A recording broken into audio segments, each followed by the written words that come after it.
번째, 달고 시큼하고 씁쓸한 입냄새.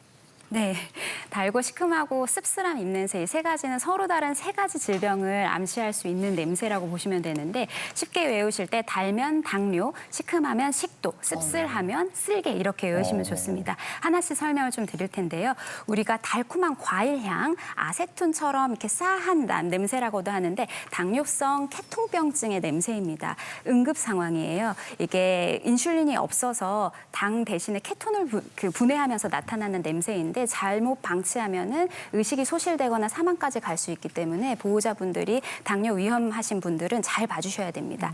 두 번째로 시큼한 냄새는 역류성 식도염 있으실 때 보통 나는 냄새인데 위산이 역류될 때 시큼한 향이 날 경우에는 내가 위랑 식도가 요즘 좀 안 좋은가 한번 체크해 보실 필요가 있습니다. 세 번째 씁쓸한 냄새는 이 식도 아래 십이지장에서 점점 쓸개즙이 위로 올라와서 나타나는 냄새일 수 있어요. 간담도가 안 좋으실 때 더 심하게 날 수 있습니다. 입에서 달고 시큼하고 씁쓸한 냄새가 나면은 이런 증상일 수 있다, 이런 질병일 수 있다. 한번 생각을 꼭 해주셔야겠습니다. 그래서 김소리 아나운서가 뭐요? 아니, 저 방송 전에 양치하고 왔어요. 치약 냄새 나죠? 피톤치드 향이 아주 물씬 풍기네요. 자, 이런 입냄새 이어서 또 한 번 조심해야 할 몸 냄새가 있습니다. 바로 이겁니다. 비릿하고 역한 몸 냄새. 이건 어떤 질환의 신호일까요?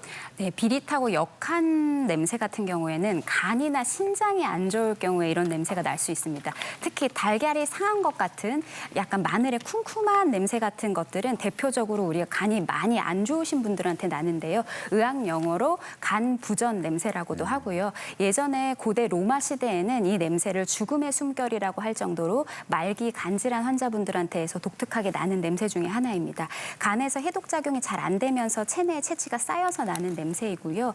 그다음에 약간 생선처럼 비릿한 냄새가 나는 경우가 생길 수가 있어요. 이 경우에는 신부전을 조금 의심해 보셔야 되는데 역시 신장에서 요소가 잘 빠져나가지 못해서 암모니아 냄새가 약간 생선향처럼 채취로 남아있을 수가 있습니다. 이런 냄새가 보통 없다가 갑자기 2주 이상 계속 좀 지속된다 하시는 경우에는 내과에 내원하셔서 기본적인 혈액 검사 정도는 받아보시는 게 좋을 것 같아요. 알겠습니다. 평소와는 좀 다르거나 아니면 심해지는 몸 냄새는 질병의 신호일 수 있다는 점 기억하시고 좀 민감하게 체크해 보셔도 좋겠습니다. 자, 이번에는 우리 몸의 채취에 대해서 한간에 떠도는 속설들 맞는 건지 틀린 건지 이승현 아나운서와 함께 OX 퀴즈로 풀어볼게요. 네, 제 별명이 개코라서 제가 OX 퀴즈를 준비해봤습니다. 몸 냄새에 대한 OX 퀴즈 세 문제인데요. 여러분도 한번 맞춰보시기 바랍니다. 첫 번째 퀴즈 이겁니다.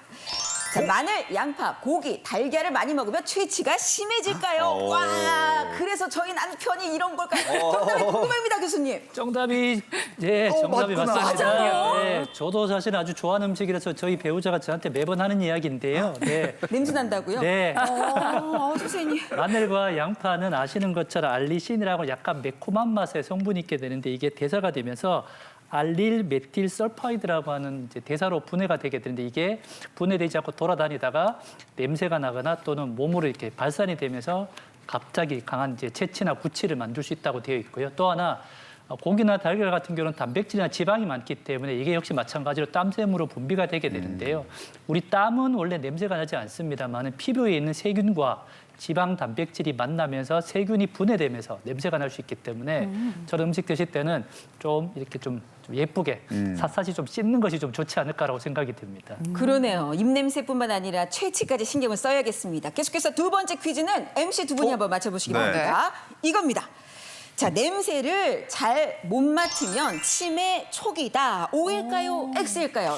저는 맞는 얘기일 것 같아요. 아무래도 뭔가 후각이 떨어진다는 건 문제가 있다는 거 아닐까요? 아니 근데 저는 맡은 걸 뭐 기억을 못하는 거가 맞는 거지 맛질 자체를 못하는 건 좀 말이 안 되는 것 같거든요. 그럴까요? 자, 정답은요, 교수님? 저는 정답을 세모로 하겠습니다. 왜냐하면 그 알츠하이머 병에서 후각신경에 문제가 생기는 거는 알려져 있는 내용입니다. 그래서 실제로 뇌에 어떤 손상이 된 부위 자체가 후각신경을 담당하는 곳을 이렇게 침범을 해서 문제를 일으키는 건 맞는데 중요한 건 이걸로 우리가 완전히 알츠하이머다 이렇게 단정 짓기에는 조금 무리가 있다 이렇게 보시면 될 것 같고 그러면 어떻게 우리가 그러면 이거를 지금 진단하는 데 도움이 될 수 있느냐 실제로 후각신경이 내가 평상시에 맡던 냄새인데도 잘 못 맡겠다거나 아니면 미각 맛도 약간 같이 동반해서 맛을 잘 기억을 못하겠다 또는 잘 느껴지지 않는다 이런 것들이 동반됐을 때 이때부터 이건 내 치매 전조 증상이 아니야 이렇게 생각하시고 접근하시는 게 좋을 것 같습니다. 네. 네.